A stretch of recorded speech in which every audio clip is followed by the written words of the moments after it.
Hello বন্ধুরা, আজকে নিয়ে চলে এসেছি একটা চিকেনের নতুন রেসিপি। চলুন দেখে নেওয়া যাক রেসিপিটা কিভাবে আমি বানিয়েছি।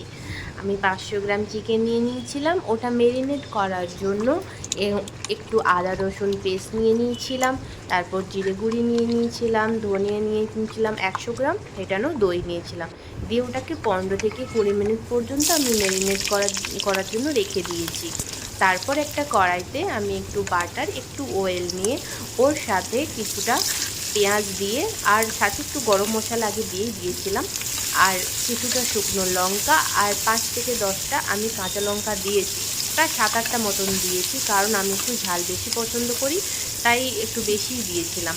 তারপর ওতে একটু আদা রসুন পেস্ট দিয়ে 10 থেকে 15টা কাজু দিয়ে একটু নাড়িয়ে চাড়িয়ে নিচ্ছিলাম। ঠিক এভাবে টমেটোটা এরকম হয়ে যাওয়ার পর তারপর ওতে আমি কিছু কাঁচা ধনিয়া পাতা আমি দিয়ে দিয়েছিলাম। দেওয়ার পর এটা এরকম একটা টেক্সচার চলে আসলে আমি এটা কিছুক্ষণের জন্য রেস্টে রেখে দিয়েছিলাম। তারপর একটা কড়াইতে বাটার আর অয়েল নিয়ে যে মেরিনেট করা চিকেনগুলো সেগুলো আমি দিয়ে দিয়েছিলাম ফ্রাই করার জন্য।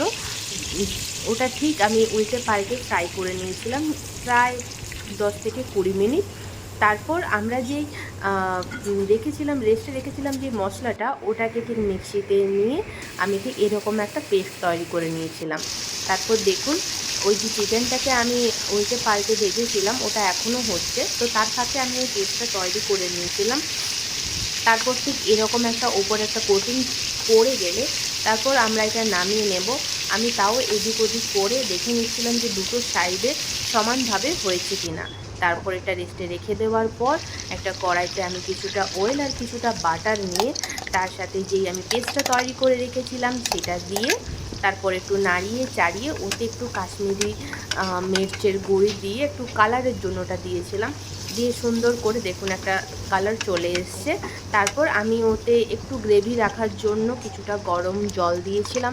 গরম জল দিয়ে গরম জলটা ঠিক ওইরকম একটা গ্রেভিটা ফোটার পর ওর ওপরতেই যে চিকেনগুলো আমি রেখেছিলাম ওই চিকেনগুলো একটা একটা করে পিস আমি দিয়ে দিয়েছিলাম।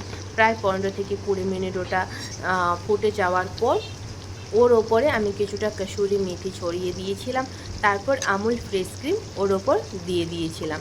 দিয়ে এদিক ওদিক একটু নাড়াচাড়া করে উল্টে পাল্টে করে নিয়েছিলাম, করে ওটা রেখে দিয়েছিলাম।